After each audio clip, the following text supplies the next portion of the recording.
আমি হৈছোঁ বৈষ্ণৱ পন্থ।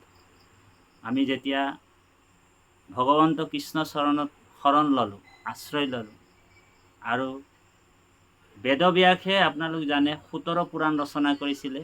মাৰ্কেন্দ্ৰ পুৰাণ, ব্ৰহ্ম পুৰাণ, গৰুড় পুৰাণ, স্কন্দ পুৰাণ, ইতিহাস পুৰাণ, অনেক পুৰাণ লিখিলে।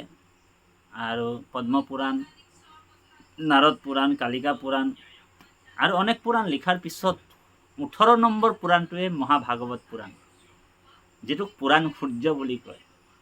আৰু মহাভাগৱত পুৰাণ পঢ়াৰ যেতিয়া আগফালে আহি যায়, পুৰাণ সূৰ্য যেতিয়া আগফালে আহি যায়, বাকীবিলাক পুৰাণ নিমমাম হৈ পৰে, একেবাৰে বন্তিৰ নিচিনা তেওঁলোক নুমাই যায়। গতিকে পুৰাণ সূৰ্য মহাভাগৱত বুলি কৈছে। আৰু পুৰাণ সূৰ্যত কিহৰ কাৰণে হৈছে? কাৰণ ভাগৱতত 10টা লক্ষণ আছে, সেইকাৰণে পুৰাণ সূৰ্য বুলি কৈছে। আৰু কেতিয়া বেদব্যাসে লিখিছে পুৰাণ সূৰ্য? যেতিয়া 17 পুৰাণ ৰচনা কৰাৰ পিছত বেদব্যাসৰ মানসিকভাৱে, শাৰীৰিকভাৱে যেতিয়া অসুস্থ হৈ গ'ল। আজিও বহুত মানুহে শিৱ পুৰাণ পঢ়ে, কালিকা পুৰাণ পঢ়ে, ব্ৰহ্ম পুৰাণ পঢ়ে, মাৰ্কেন্দ্ৰ পুৰাণ পঢ়ে, কিন্তু সেইবিলাক পুৰাণ কোনে লিখিছে? বেদব্যাসে লিখিছে। আৰু বেদব্যাসে সেইবিলাক পুৰাণ লিখিয়ে মানসিকভাৱে, শাৰীৰিকভাৱে মন মগজু অস্থিৰ হয়, অসুস্থ শৰীৰ হয়, বদৰিকা আশ্ৰমত বহি আছে, উগুল থুগুল মন হৈ আছে। কিহৰ কাৰণে? পগলাৰ নিচিনা বহি আছে বেদব্যাসে। কাৰণ এই যিবিলাক পুৰাণ লিখিলে বেদব্যাসক, সেইবিলাক পুৰাণত তেওঁ মানে যাগ যজ্ঞ, পূজা পাতল, বলি বিধান। আপোনালোক জানে অসমত পূৰ্বে, আজিৰ পৰা 500 বছৰ পূৰ্বতো বলি বিধান আছিল। মানে যাগ যজ্ঞ, পূজা পাতল, বলি, হাঁহ, কুকুৰা, পাৰ, ছাগলী, মহ ইত্যাদি ইত্যাদি বলি দিয়ে। অকল এইবিলাকেই নহয়, নৰবলিলৈকে দিয়ে। গতিকে তলগৈল লোককলি পাপৰ সাগৰে, কৃপাময়ে কৃষ্ণ গুণী পাছে বৈকুণ্ঠত, ইটো কলি লোকক উধাৰিব হেতু, শংকৰ মাধৱে স্বৰূপে ভৈলা অৱতাৰ। গতিকে গুৰুচৰিত পুথিত আছে এইটো। গতিকে শংকৰ আৰু মাধৱ স্বৰূপে আহি এই উদ্ধাৰ কৰিবৰ কাৰণে কলিযুগত আহিছে। আৰু বেদব্যাসৰ নাৰদে আহি কিনে মহাভাগৱতৰ জ্ঞান দিছে। কি বুলি জ্ঞান দিছিলে? আপোনালোক জানে নাৰদ 24 অৱতাৰত এজন ভগৱানৰ অৱতাৰ বুলি কৈছে। আকৌ বেদব্যাসো 24 অৱতাৰত ভগৱানেহে ভগৱানৰ কথা বেদব্যাসক কৈছে। গতিকে ও নাৰদ বদতি শুনা মহামুনি ব্যাস, তুমি হে কৰিলা এইটো জগতক নাশ, নিৰন্তৰে পশুৰ তুমি লুৱাইলা প্ৰাণ, নাহি মন্দ কৰ্ময়াৰ ইহাৰ সমান। গতিকে নাৰদে বদৰিকা আশ্ৰমত যেতিয়া বেদব্যাসৰ ওচৰত আহিল, তেওঁ বেদক বিভক্ত কৰি জাতি বৰ্ণ ধৰ্ম সকলোকে দিলে, যে ব্ৰাহ্মণে এইটো কৰ্ম কৰিব, শূদ্ৰই এইটো কৰ্ম কৰিব। ইমানখিনি বেদৰ বিভক্ত কৰি পুৰাণ ৰচনা কৰি মহাভাৰতৰ নিচিনা কাব্য লিখাৰ পিছতো তেওঁ মাইণ্ডত অসুস্থ। গোটেই সংস্কৃততে লিখিছিলে, আৰু গোটেই সংস্কৃত মানে দৈৱ ভাষা আছিল আগত। আৰু ইমানখিনি লিখাৰ পিছতো বেদব্যাসে পগলাৰ নিচিনা হৈ আছে। তাৰ এই যে ব্ৰহ্মাণ্ড পুৰাণৰ, আমি যে এতিয়া এজনে ৰেফাৰেঞ্চ দিছে ব্ৰহ্মাণ্ড পুৰাণৰ, সেইবিলাক পুৰাণ লিখাৰ পিছতে বেদব্যাস ব্ৰহ্মাণ্ড পুৰাণত বোলে অম্বুবাসী মেলাৰ কথা কৈছে। বোলে অম্বুবাসী মেলাটো পালন নকৰিলে কীট যোনিত বোলে জন্ম হ'ব বুলি কৈছে। কিন্তু এটা কথা আপোনাক আমি কৈছোঁ যে সপ্তম স্কন্ধ ভাগৱতত আছে, ভকতৰ ভয় আছে কৈত। যিজন হৰিৰ ভকত হয়, বিঘ্নিৰ মুণ্ডত ভৰি দিয়া হৰি গুণ গায়া নাচে বুলি কৈছে। সেইজন ভকতৰ ভয় কি আছে? মাধৱদেৱে নামঘোষাত লিখিছে, যিজন হৰিৰ ভকত হয়, কৃষ্ণৰ ভকত হয়, তেওঁ বিঘ্নিৰ মুণ্ডত ভৰি দিয়া হৰি গুণ গায়া নাচে। গতিকে ব্ৰহ্মাণ্ড পুৰাণৰ এটা চুলুকে অম্বুবাচী মেলাত আহি কিনে আমাক ভয় খোৱাৰ কোনো কথা নাই। গতিকে আমি এই কথাটো বেদব্যাসে উগুল থুগুল মনেৰে যেতিয়া এইবিলাক লিখিছে, পুৰাণবিলাক লিখাৰ পিছত তেওঁৰ মাইণ্ডটোত পগলা হৈ আছে। তাৰপিছত কৈছে যে নিৰন্তৰে পশুৰ তুমি তোমাৰ কাৰণে গোটেই জগতখন নাশ হ'ল। তুমি যিবিলাক শাস্ত্ৰ লিখিলা, যিবিলাক পুৰাণ লিখিলা, তাত তুমি যাগ যজ্ঞ পূজা পাতল বলি বিধান হিংসা ধৰ্ম কথা লিখি দিলা। সেইকাৰণে যিমান জীৱবিলাক কলিযুগৰ মনুষ্যবিলাক স্বভাৱতে লম্পট বিষয়ত অনুৰাগ স্বৰ্গ পাইব বুলি ৰংগৈ কাটৈ শংখ চাগ। আৰু স্বৰ্গ পাম বুলি সেইবিলাক মানুহে কি কৰে, স্বভাৱত লম্পট। কলিযুগৰ মানুহ এনেও স্বভাৱত লম্পট। আজি যে ক'ৰবাত মন্দিৰৰ চন্দিৰত যে বলি বিধান কৰি আছে, এইবিলাক এটা এটা মানুহ স্বভাৱত লম্পট বুলি কৈছে। তেওঁলোক ভাবিছে যে আমি বলি দিওঁ, দেৱী গ্ৰহণ কৰিব, স্বৰ্গত মানে 5 ষ্টাৰ হোটেলত আনন্দ মনে থাকিম। সেইবিলাক মানে লোভ মানে শাস্ত্ৰবিলাকত সোমাই দিলে, সেই কামনা সোমাই দিলে। কামনা মানে কপট, ধৰ্মটো কপট। আৰু ধৰ্মত কপট কৰা সেইটো মানে অশুদ্ধি ধৰ্ম বুলি কৈছে, শুদ্ধ ধৰ্ম নহয়। সেইকাৰণে বেদব্যাসক নাৰদক কৈছে যে তুমি এটা এনেকুৱা শাস্ত্ৰ লিখা য'ত মানে কপট শূন্য থাকিব, কামনা নাথাকিব আৰু হিংসা নাথাকিব। এনেকুৱা এটা ধৰ্ম গ্ৰন্থ লিখা। সেইটোৱে হৈছে মহাভাগৱত শাস্ত্ৰ, যিটো শাস্ত্ৰত কপট কামনা আৰু নিষ্কাম ভক্তিৰ কথা কৈছে। আৰু আজি এই অম্বুবাচীৰ কথাটো আমি আহিছোঁ। অম্বুবাচী এটা নিৰ্দিষ্ট সময়ত আহাৰ মাহত হয় বুলি এটা পৰম্পৰা আহে, এটা ধাৰণা। আমি কাকো মনত আঘাত দিব নিবিচাৰোঁ। কিন্তু যিসকল শৰীৰ ভকত, যি বৈষ্ণৱ, যি একান্ত ভগৱন্তৰ ভকত হয়, সেইসকলে শাস্ত্ৰৰ তত্ত্ববিলাক নজানিহে এইবিলাক পালন কৰি আছে। নামঘৰটো বোলে বন্ধ কৰি ৰাখিব লাগে, বন্তি জ্বলাব নালাগে। তেতিয়াহ'লে আপুনি 3 দিন ক'লৈ যাবও নালাগে, খাবও নালাগে। চব বস্তুৱে, গোটেই পৃথিৱীখন অপবিত্ৰ হৈ গ'ল। অকল অসমখনে অপবিত্ৰ, গোটেই পৃথিৱী অপবিত্ৰ হৈ গ'ল। আপুনি একো কৰিবই নালাগে। আপুনি কিয় খাই আছে সেই সময়ত? যেতিয়া চুৱাই লাগি যায় চব বস্তুতে, প্ৰকৃতিৰ জগতখন যেতিয়া আপুনি বিজ্ঞান দৃষ্টিৰেও যদি ভাবে, তেতিয়া প্ৰকৃতিৰ জগতখন যদি চুৱা হৈ যায়, অকল বোলে মাটি খন্দাৰ কথাইতো নহয়। মাটি খন্দা মানে তাৰ পৰা পানীটো গ্ৰহণ কৰিছোঁ বা কিবা গ্ৰহণ কৰিছোঁ, সেইবিলাকতো চুৱা আছে, চবতে চুৱা হ'ব। কাৰণ প্ৰকৃতিটো মানে কি? প্ৰকৃতি দেৱী মানে কি? প্ৰকৃতি মানে গোটেই জগতখনেই প্ৰকৃতি আপুনি যদি ভাবে। আৰু তাৰ এটা এটা ধৰি লওক মাটি, পানী, বায়ু, অগ্নি যিমান যি আছে, প্ৰকৃতিৰ পৰাহে মেটেৰিয়েলছবিলাক আহিছে। গতিকে সেইখিনি সকলো অচুৱা বুলি ভাবিব লাগে। গতিকে এইবিলাক পৰম্পৰাগত এটা সজাই মেলি এটা কিবা এটা কোৱাটো, বনোৱা বস্তুবিলাক আমাৰ দৰকাৰ নাই। আমি সজাই মেলি এটা বনাই লৈছে যে এইবিলাক কৰিব নালাগে। এটা পৰম্পৰা, ধাৰণা। সেই ধাৰণাতে মানুহবিলাক জীয়াই আছে, অন্ধবিশ্বাসত জীয়াই আছে। সেইকাৰণে মহাপুৰুষ জগতগুৰু শ্ৰীমন্ত শংকৰদেৱে অৱতাৰ হৈছে। আৰু এই মহাপুৰুষ মাধৱদেৱৰ যুক্তিটো কাটিছে যে তুমি ভাগৱত ধৰ্ম কৰা, ভগৱান কৃষ্ণৰ ভক্তি কৰা, তোমাৰ সমস্ত পাপ দূৰ হয়, তুমি সেই পৰম ধামলৈ আহিবা। গতিকে এই যিবিলাক ব্ৰহ্মাণ্ড পুৰাণৰ তত্ত্ব আনিছে বা এই আন কিবা কিবি শাস্ত্ৰৰ তত্ত্ববিলাক আনিছে, এইবিলাক তাৰমানে তেওঁ মহাপুৰুষ মাধৱদেৱতকৈ পণ্ডিত, মহাপুৰুষ শংকৰদেৱতকৈও তেওঁ পণ্ডিত। মহাপুৰুষ শংকৰদেৱেতো আমাক অম্বুবাচীৰ কথাটো কীৰ্তনত লিখি যাব পাৰিলেহেঁতেন যে তুমি মানে অম্বুবাচী পালন কৰিব লাগে, এইটো বাধ্যকতা। কীৰ্তন দশম ঘোষা ৰত্নাৱলীত যদি তেখেতে ওলাই দিব পাৰে যে অম্বুবাচী পালন কৰাৰ কথাটো, তেতিয়া আমি মানিম যে হয় বোলে সেইজনে গুৰুজনাই নিজেই কৈছে যে অম্বুবাচীটো আমি পালন কৰিব লাগিব। গতিকে আমাক ক'তো কোৱা নাই যে অম্বুবাচী সময়তে আমি পালন কৰিব লাগে বুলি। এইবিলাক সেইকাৰণে শাস্ত্ৰক জানয় যিটো ভকত নহয়, তাৰ উপদেশে বুধ নোপোজে লোকত। শাস্ত্ৰ জানিলেই নহ'ব। তেওঁ পণ্ডিত হ'ব পাৰে, কিন্তু তেওঁ ভকত হ'ব নোৱাৰে। কাৰণ 2 তালিত ভৰি দিছে, কিছুমান মানুহ 2 তালিত ভৰি দিয়ে বোলে, এইফালেও অকণমান কম, এইফালেও অকণমান কম। বৈষ্ণৱৰ সমাজতো থাকিম, কৰ্মকাণ্ডতো থাকিম, 2 নাৱত 2 ভৰি 2 তালিত মাৰি থাকিব। গতিকে এইবিলাক ভুৱা এটা ভেগধাৰী ভকত হৈ লাভ নাই। আপুনি এক শৰণ হৰিনাম ধৰ্মটো শুদ্ধ সত্য পবিত্ৰ ধৰ্মটো। ঈশ্বৰৰ নাম লওক। ঈশ্বৰে কৈছে যে তোমাৰ নাম লোৱাত কোনো বাধা নাই। নামঘৰত কেতিয়াও অপবিত্ৰ স্থান নহয়, ভাগৱত কেতিয়াও অপবিত্ৰ স্থান নহয়। ভক্তি কৰিবলৈ সকলো সময়তে হৰিৰ নামত নাহিকে নিয়ম সংযম একো বিধি।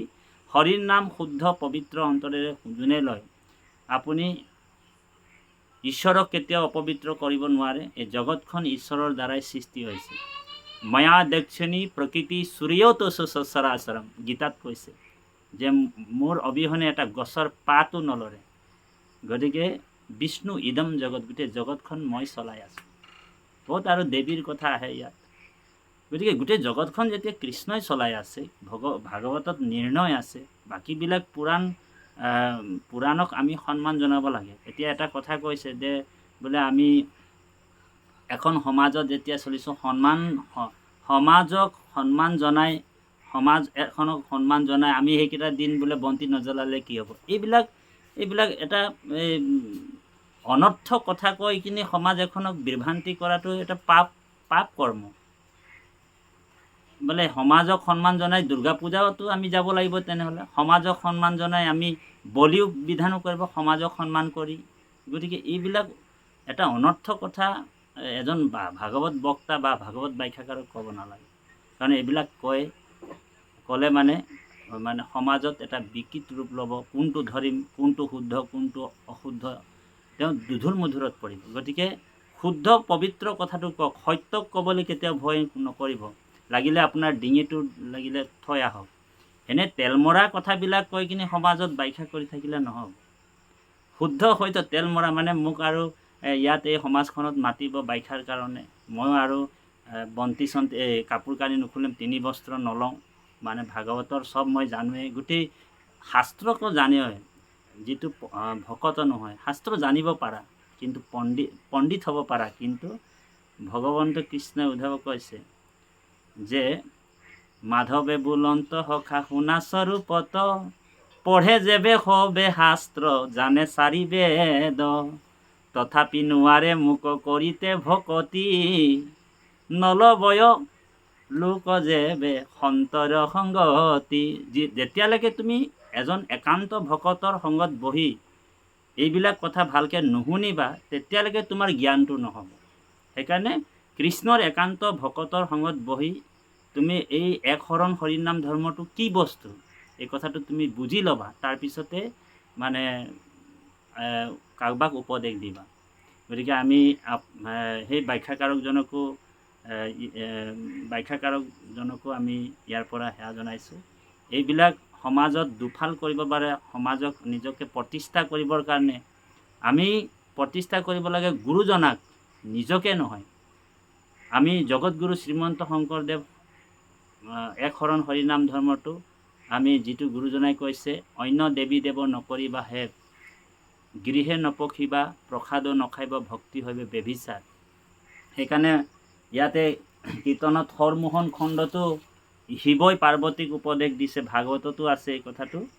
শিৱই পাৰ্বতীক কৈছে, এইটো হৰমোহন খণ্ডত কি বুলি কৈছে, হে পাৰ্বতী, যত দেখা চৰাচৰ হৰিময় নিৰন্তৰ, হৰিত পৃথক কেহু নোহে, যিজন ভকতিহীন সি দেখে হৰিক ভিন্ন, হৰিৰ মায়ায়ে তাক মোহে। তাৰপিছত কৈছে, হৰিহে পৰম দেৱ, হৰিকেহে কৰো হেব, স্ৰজন্তা পালন্তা দেৱ হৰি, হৰিৰ নাম হিয়ে ধৰি, হৰি নাম সদা স্মৰি, তেবেহে হৰিৰ মায়া তৰি।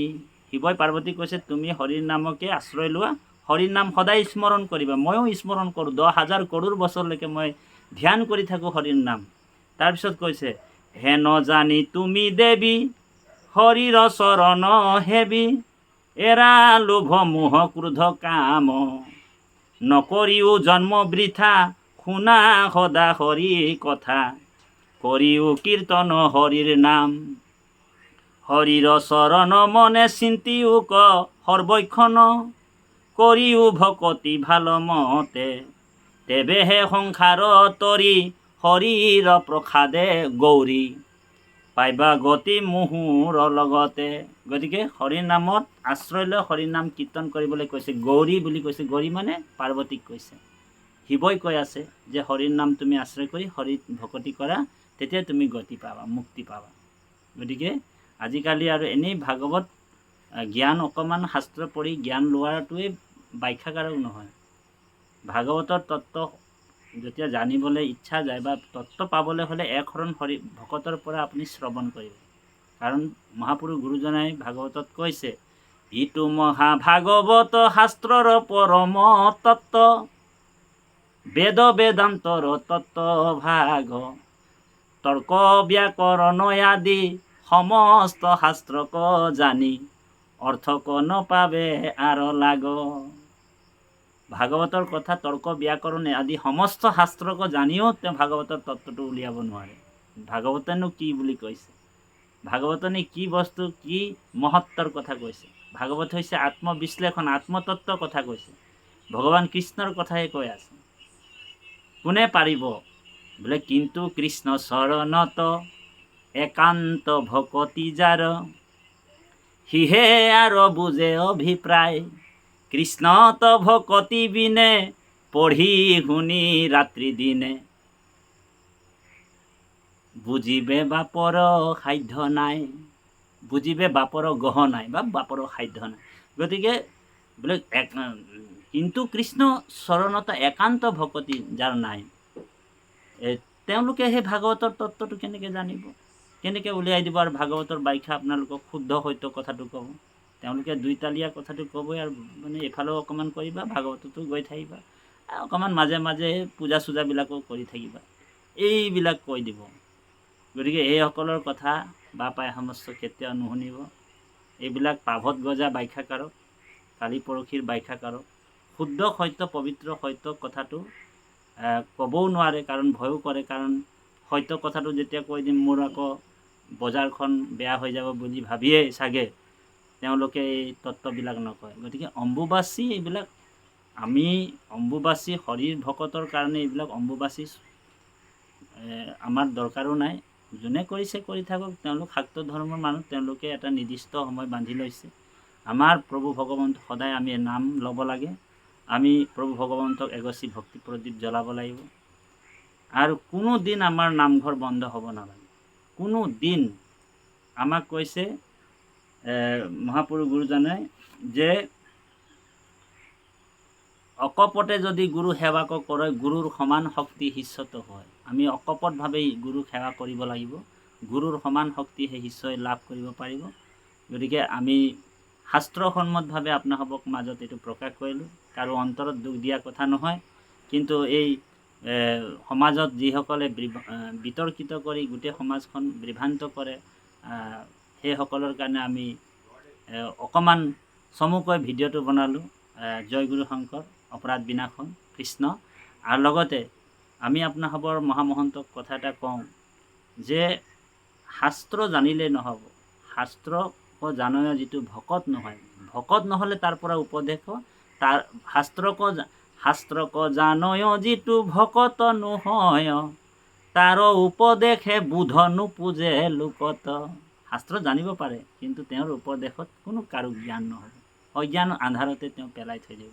সেইকাৰণে ভাগৱততো এনেকুৱা এটা কথা আছে যে মানে পুৰাণতো মানে আপোনাৰ গুৰুসকল, পৰম্পৰা গুৰুসকলে এই তত্ত্বটো কৈছে যে যিসকল বৈষ্ণৱ নহয়, তাৰ মুখৰ পৰা যদি হৰি কথা শুনা হয়, বোলে সাপৰ বিষ এৰি দিয়াৰ নিচিনা, এইটো ভক্ষণ কৰা হয় নিচিনা হৈছে। গতিকে কৃষ্ণ আমি চৰণ কমলত সেৱা জনালোঁ, এই সন্ধিয়াৰ সেৱা জনাইছোঁ। গতিকে শংকৰ স্বৰূপে মাধৱ স্বৰূপে অৱতাৰ হয় আমাক যি কলিযুগৰ শ্ৰেষ্ঠতম যজ্ঞ, সত্য যুগে ধ্যান, ত্ৰেতা যুগে যজ্ঞ, দাপৰ যুগত পূজা, কলিত শৰীৰ কীৰ্তন বিনায় আৱাৰ নাহিকে দুজা।